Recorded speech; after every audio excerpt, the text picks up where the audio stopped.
tremendo. Boa noite. Tá no quadro aí?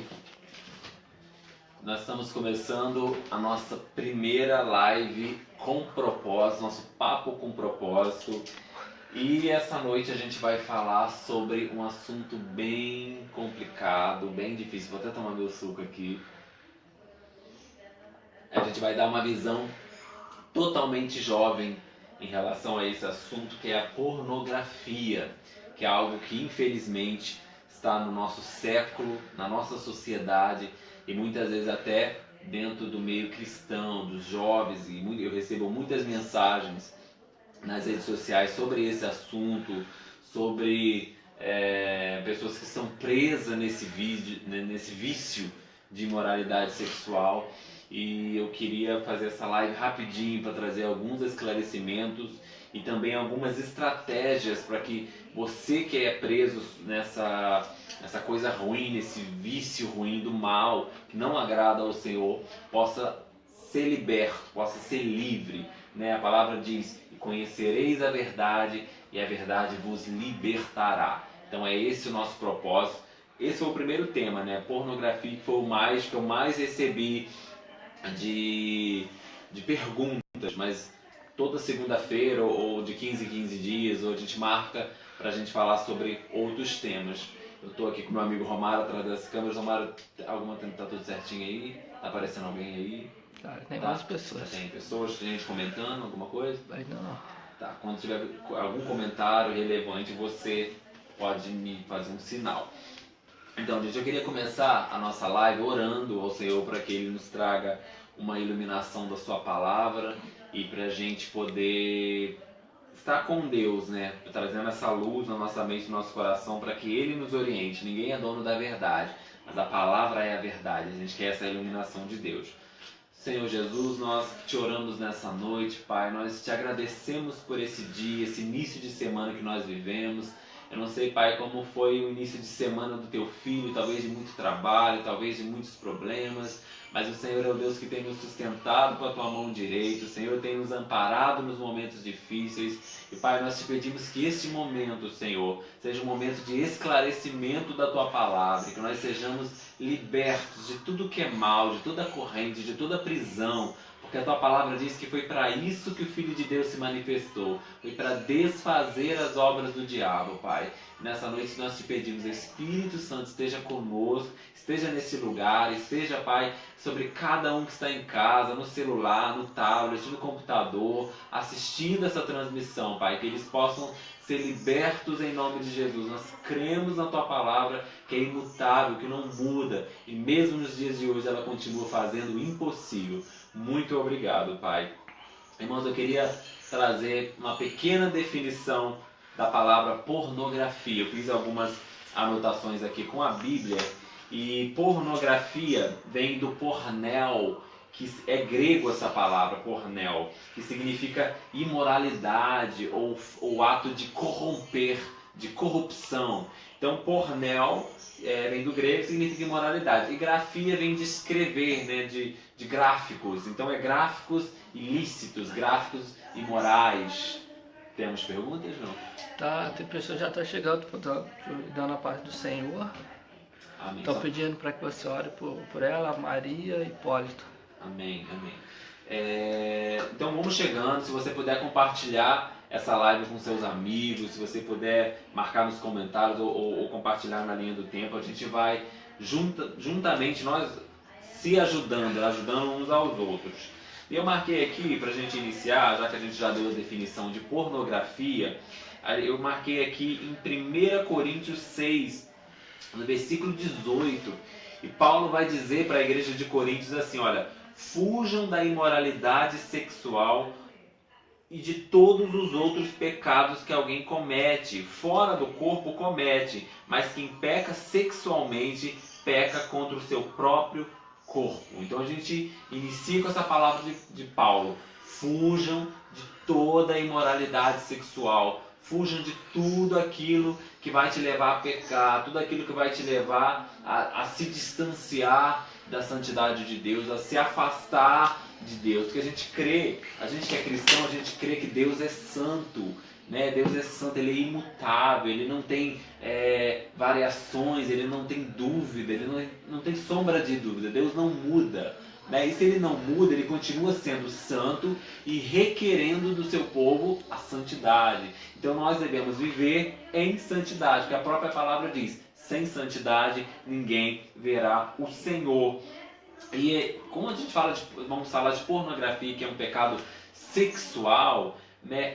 Eu fiz alguns estudos alguns dias atrás e inclusive os psicólogos falam, né, que tudo que a gente cobiça começa pelo olho. Eu até me lembrei de um ditado, né, que fala que os olhos são a janela da alma. Isso é muito verdade, né? Porque tudo que o pecado consumado, ele vem a partir de um olhar, daquilo que você cobiça, daquilo que você tem. Alguma pergunta? Minha pergunta do Robson: como fazer isso se hoje em todo lugar é lascívia e coisas semelhantes? Então, Robson, Reidson.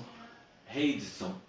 Em todo lugar, o Reidson, nós vivemos um século, infelizmente, que é dado à imoralidade, né? Nós vivemos numa sociedade que é dado à cobiça dos olhos. A gente vive numa própria nação onde o cartão postal da nossa nação é a sensualidade, é o carnaval, é o corpo escultural, né? É o culto ao próprio corpo. Então, como ser diferente? Exatamente aquilo que Jesus disse: vocês não façam amizades com este mundo, não se alinhem a este mundo, porque aquele que faz amizade com o mundo constitui-se inimigo de Deus, né? Nós não devemos nos adequar a este século, mas pelo contrário, nós temos que brilhar a luz de Deus como cristãos, não a luz de nós mesmos. Nós somos só ramo, né? O que a gente vê as pessoas sendo bênção, elas estão sendo bênção através de Jesus, elas são os ramos ligados na videira que é Jesus.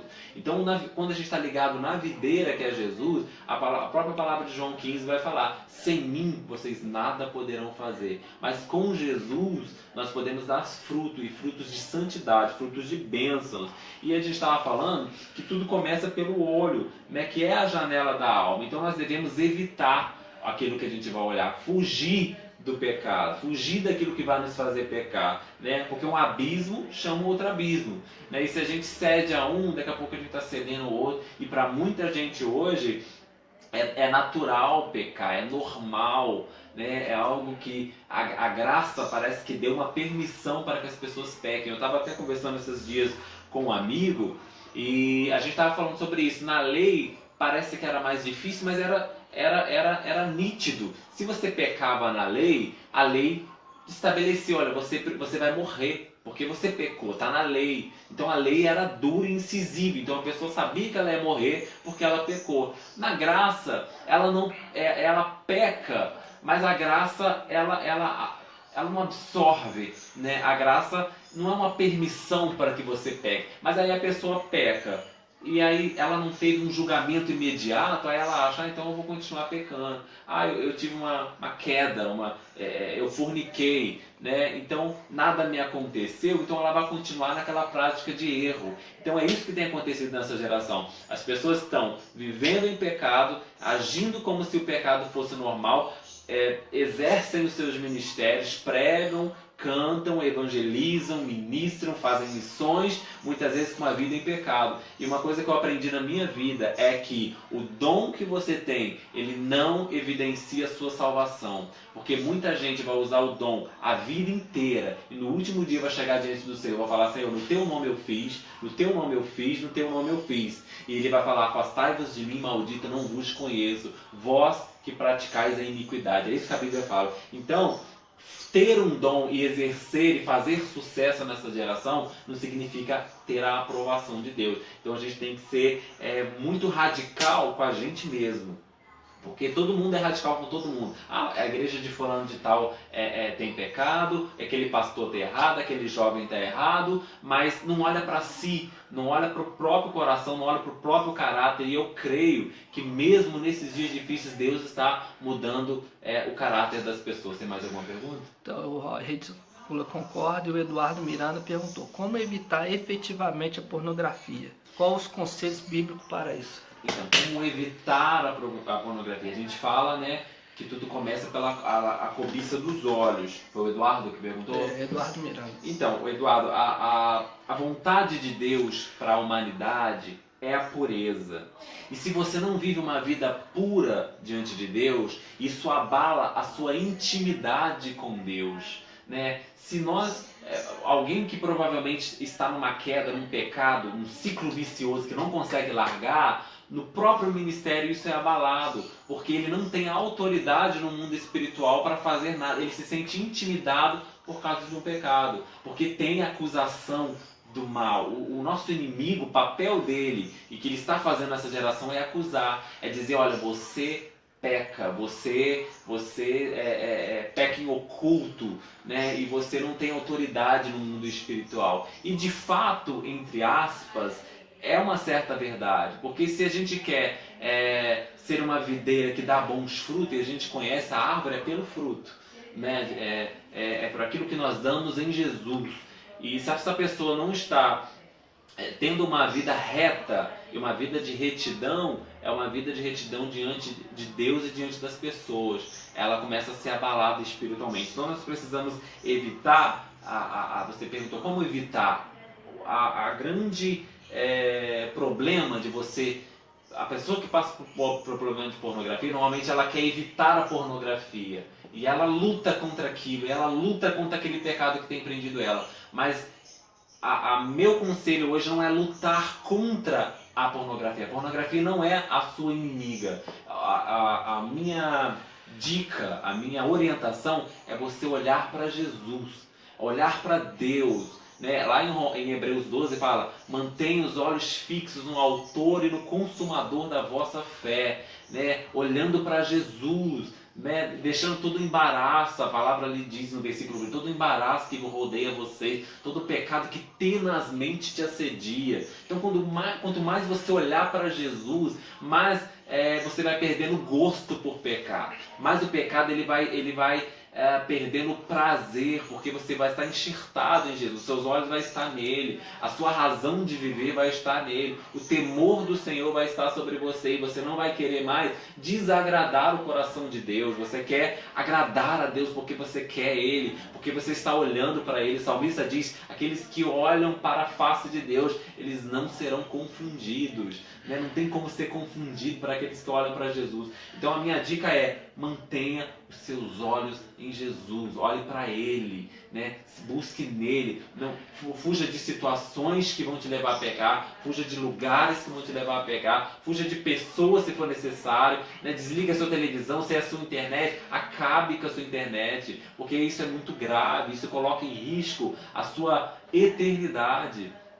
Sem santidade não vamos ver Deus. Então a gente valoriza muitas coisas, mas no final, a finalidade, o que mais importa é a nossa salvação. É chegar naquele grande dia e ouvir da própria boca de Deus, olha, entra para o reino do teu Deus, né? Entra para o descanso do teu Deus, como dizem em Hebreus. Então essa é a orientação. Então cuidado com o que você vê. Eu até separei aqui o versículo de Filipenses, no capítulo 4, no verso 8, diz assim, olha, finalmente, irmãos, tudo que for verdadeiro, tudo que for nobre, tudo que for correto, tudo que for puro, tudo que for amável, tudo que for de boa fama, se há alguma excelência que é digna de louvor, pense nessas coisas. O que tem ocupado a sua mente?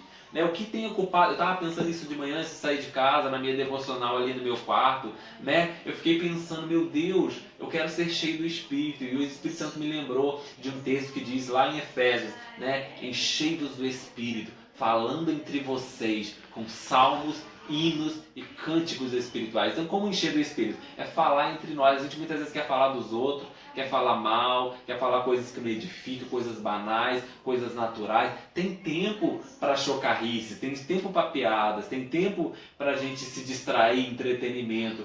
Mas se você quer ser uma pessoa que quer ser cheia do Espírito, eu tenho vivido na minha vida particularmente um tempo de solitude, né? Não só uma solidão comigo mesmo, mas uma solidão com Deus. Eu tenho aberto mãos de muitas coisas para estar a sós com Deus, para talvez o que te prende hoje no pecado, que é muito difícil para você, talvez para mim não seja, mas eu tenho outras áreas de vulnerabilidade, eu tenho outras fraquezas, eu tenho outras áreas da minha vida que eu preciso de tratamento de Deus, do tratar de Deus na minha vida. Todos nós, até nos encontrarmos com Jesus, seja pela morte ou seja pela vinda do Senhor, a gente vai ter coisas para o Senhor trabalhar na gente. Ele é o grande olheiro. E a gente não questiona o olheiro, a gente se submete, a gente se torna maleável e a gente é trabalhado para a gente ser achado perfeito para aquele que é perfeito. E a perfeição ela não vem na terra, não existe ícones perfeitos no meio evangélico. Existem pessoas imperfeitas que estão no processo de aperfeiçoamento, estão sendo aperfeiçoadas, estão aprendendo, como eu tenho aprendido. Eu tenho trabalhado, eu estava comentando essa semana, há 10 anos com evangelismos, quase 10 anos com evangelismos e missões, que é algo que tem queimado no meu coração, e eu quero continuar, eu quero olhar para trás quando chegar lá na frente e ver o que o Senhor fez, ver as almas que o Senhor alcançou, não por mim, porque eu por mim não tenho absolutamente nada de bom para oferecer para ninguém, mas eu tenho um Deus, eu tenho uma fome, eu quero que essa fome, essa sede ultrapasse de mim e alcance outros. E tem alguma outra pergunta? E também, irmãos, você que está sozinho, de repente eu tenho muitas pessoas que também não é cristão, ou mesmo os cristãos que passam por esse tipo de problema de pornografia e precisam de uma orientação, precisa de um norte e não sabe com quem falar, eu quero te dizer que você precisa de um mentor. Você precisa de alguém para te orientar, seja o seu pastor, talvez você não tenha intimidade com o seu pastor, algum obreiro da sua igreja, algum amigo que você possa se abrir, porque aqui, porque a Bíblia diz é melhor 2 do que 1, né? Porque se um cai, o outro ajuda ele a levantar. Então, a Bíblia diz, confessai as vossas culpas uns aos outros para que sarareis. Eu separei aqui também, no livro de Colossenses, no capítulo 3, versículo 16, fala assim, olha, habite ricamente em vocês a palavra de Cristo, ensinem e aconselhem uns aos outros com toda a sabedoria e cantem salmos, hinos e cânticos espirituais de gratidão a Deus. Mais uma pergunta? O Eduardo agradeceu e a Karine perguntou, você acha que a pornografia tem sido um alvo principal do inimigo dentro das igrejas e principalmente com os líderes? É uma pergunta? É. Eu acredito que sim. Eu tenho pensado sobre isso, principalmente em oração com Deus. Às vezes eu luto muito com Deus em relação às coisas que têm acontecido neste século. E o que eu vejo é que Satanás, o nosso inimigo, que a Bíblia diz que o nosso inimigo não é de carne nem de sangue. O seu inimigo não é seu vizinho, não é o seu patrão, não é o seu pai, não é a sua sogra. Seu inimigo é Satanás e os seus anjos. Eles, a cada dia que passa, têm trocado as armas para atacar a igreja, para destruir o reinado de Deus através dos embaixadores dos céus, que é a igreja do Senhor Jesus, que é uma extensão do povo de Deus, né, através de Jesus, o primogênito entre muitos irmãos. E Satanás tem investido. Então a gente entrou numa era tecnológica, numa era de muita facilidade, e uma época, principalmente aqui no Brasil, a gente pode dizer pela nossa nação, em que aqui a nossa luta muitas vezes é contra os nossos irmãos, né? E Satanás está inserindo as armas para destruir a igreja no meio da igreja. Ele está sendo sutil, né? Como eu ouvi há uns anos atrás, sapatinho de algodão. A gente não está conseguindo perceber que a nossa luta não é uns com os outros, não é com as igrejas que é herege ou não é com o pastor que faz isso que não é de Deus. A gente pega os escândalos que acontecem nas igrejas e a gente compartilha nas redes sociais para dizer o que está acontecendo na nação, nessa geração, mas na verdade a gente está propagando aquilo que o diabo está fazendo,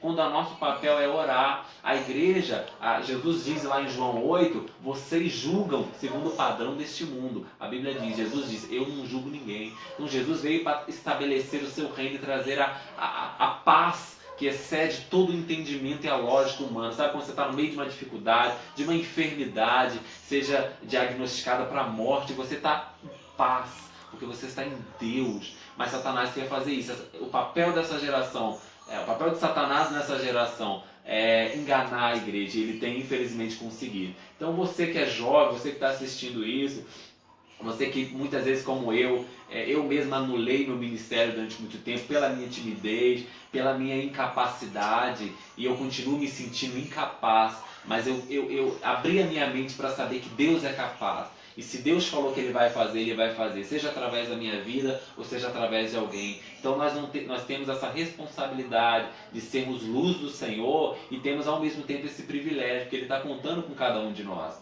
Né? Existem os remanescentes, aqueles luzeiros que estão aí no meio dessas trevas, e os dias são maus, os dias não vão melhorar, vão piorar. Daqui para frente é só pedreira, daqui para frente é só apostasia, é só heresia, abandono da fé, escândalos vão vir um atrás do outro, né? E nós precisamos manter firme a palavra que o Espírito Santo põe no meu coração: permaneçam em mim e eu permanecerei em vocês, sem mim nada podereis fazer. João capítulo 15, versículo 5. Sem mim nada, vocês não podem nada. Nós só temos forças em Deus, nós só temos alento em Deus, nós só temos direção em Deus para fazer. A gente vê muitos jovens querendo fazer muitas coisas, mas não cuidam da sua casa, não cuidam do templo do Espírito Santo de Deus. Então é tempo da gente ter esse cuidado. E essa arma de Satanás, que é a pornografia, que tem pegado uma grande parcela da população mundial, né? Se você pegar alguns dados ali na internet, você vê que é maciço, que isso tem acontecido. E eu ouvi jovens que falam que não conseguem largar. Tem pergunta, não? Que não conseguem largar, que não conseguem abandonar, que se sentem mal, que querem ser diferente, né? A gente está falando também do homossexualismo, de tantas outras coisas que Satanás tem corrompido na nossa sociedade. E isso é culpa do pecado. Desde que o pecado entrou no mundo, o mundo só veio numa queda de abismo após abismo, e quer fazer o que é mal, e quer se distanciar de Deus, e quer fazer aquilo que acha bem aos seus próprios olhos. Perdão, Charles, qual é a maior porta, Charles? Qual é a maior porta de entrada da pornografia hoje? A maior porta? E também perguntaram o que você acha dos trajes de que muitas mulheres e homens vão para a igreja. Tem mais ou menos a ver com o tema, mas... Tá. Eu acho, Charles, não sei se é o pastor Charles do Radical. Charles Marcelli. É o pastor Charles do Rio de Janeiro, do Radical, pastor A Paz. Eu acho que uma das maiores portas para a pornografia é as mídias sociais, né? Tudo é muito nocivo, acho que não é essa a palavra. Tudo é muito voltado para a sensualidade. Tudo é sensual. Se você vê um simples programa infantil, você vê que ali tem um apelo sexual muito grande. Então as mídias sociais, que deveriam ser armas que também nós podemos usar para a evangelização, é uma arma que, se você não tiver um senso de respaldo da palavra, você cai nessa rede. Você cai não só na rede da pornografia, mas você cai numa rede fantasia, né? Como se diz? Fantasiosa. Né? As pessoas fazem de tudo para likes, fazem de tudo para curtidas, para compartilhamento, vivem uma vida para o outro, né? Não vivem uma realidade. Você pode reparar no Instagram das pessoas, são sempre sorrindo, as fotos de comida são sempre as melhores comidas, elas não postam os dias maus, elas não postam os dias que são difíceis e que tem problema. Todo mundo quer ser esse complexo de felicidade, né?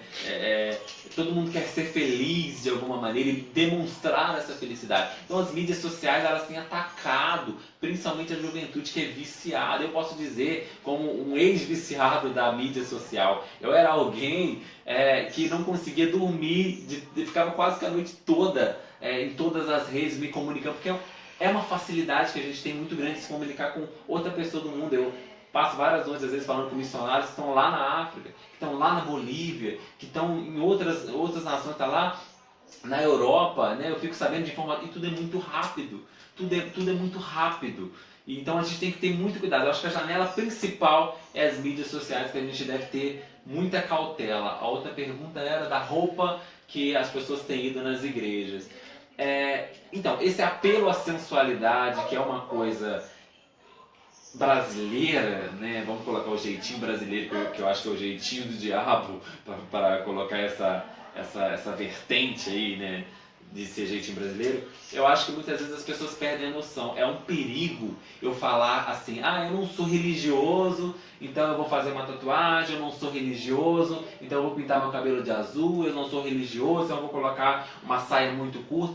toma cuidado, porque a linha é muito tênue entre você não ser religioso e você ser irreverente a Deus, porque a casa de Deus continua sendo a casa de Deus, né? A minha casa, Jesus diz, será chamada casa de oração, né? Então a gente tem que muito cuidado quando nós vamos nos reunir para adorar a Deus na Assembleia Solene, seja qual a congregação você faça parte, batista, metodista, presbiteriana, assembleia, não importa qual é o segmento, mas o que importa é que a gente tem que olhar no espelho e falar assim, Senhor, é para o Senhor, vai te agradar? Se vai fazer o seu irmão pecar, não use esse tipo de roupa. Paulo fala, olha, se comer carne fazem vocês pecar, então eu não vou comer carne. Porque a gente não está aqui para fazer nosso irmão tropeçar, nós estamos aqui para gerar atritos em casamento dos outros, a gente está aqui para ser luz. Então é cautela, isso é submissão a Deus. E submissão é estar debaixo de uma mesma missão, né? E ninguém quer ser liderado hoje, todo mundo quer ser líder, todo mundo quer estar em alta, todo mundo quer estar em evidência.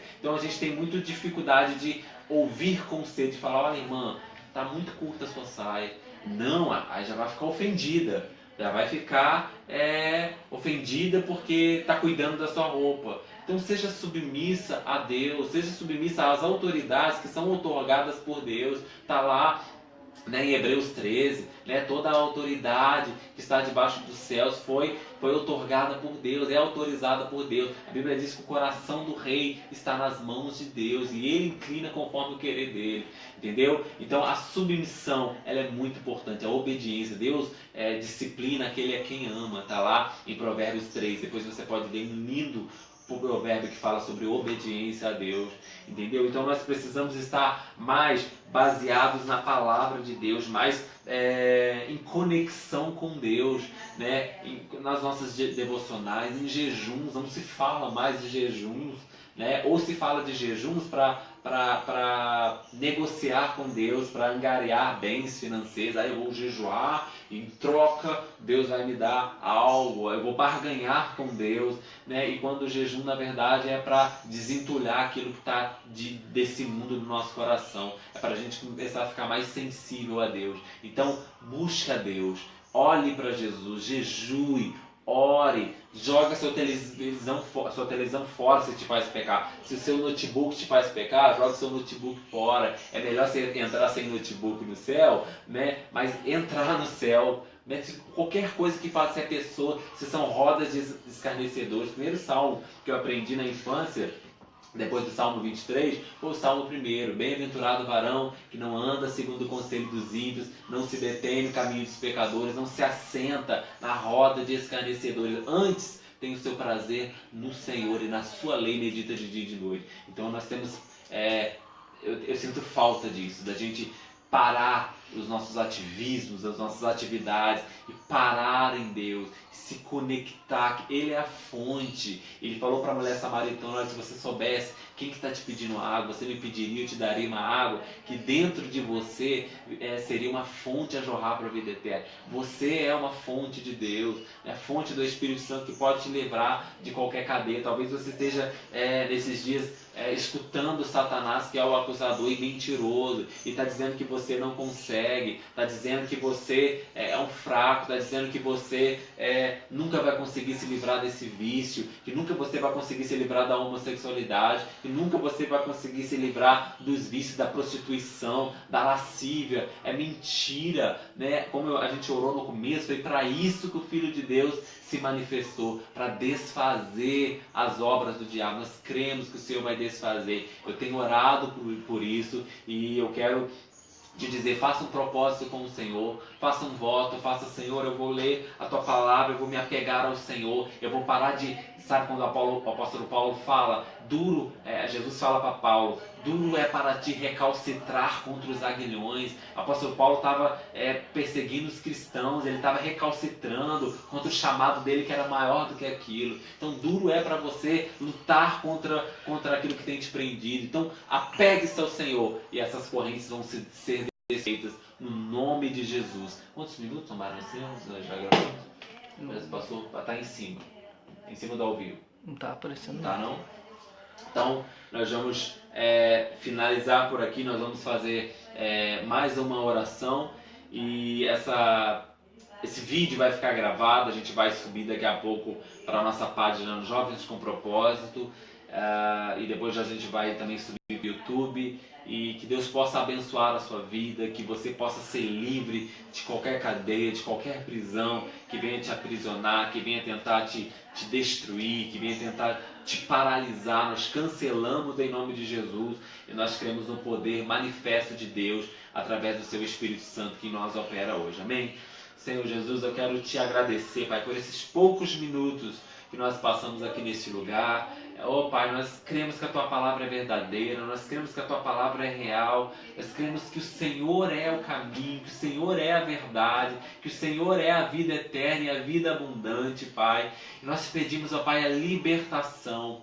Oh Deus, em nome de Jesus, nós te pedimos, ó Pai, que cadeias sejam quebradas, que julgos sejam lançados, fardos, ó Pai, saia dos ombros dos jovens, dos homens de famílias que são casados e viciados nesse mal da pornografia, da imoralidade sexual, Pai, que seja arrancado do meio do Teu povo, Pai, que haja pureza, que haja a Tua luz, que haja a santidade do Senhor sendo manifestada sobre as vidas, ó Pai, e aqueles que estão dizendo para si, eu não consigo, Pai, que Teu Espírito Santo possa fortalecê-lo, do alto da cabeça à planta dos pés, seja o revestimento dele, Pai, como diz a Tua palavra em Efésios 6, nós tomamos a espada do Espírito, que é a Tua palavra, e com a Tua palavra nós vencemos qualquer mal, Pai, porque o Senhor é o Deus Todo-Poderoso dos céus e da terra. Muito obrigado por esse tempo tão precioso que nós passamos aqui, Pai, que o Senhor possa abençoar a cada um que ouviu da Tua palavra, e que haja discernimento espiritual, para que eles possam ser livres, em nome de Jesus.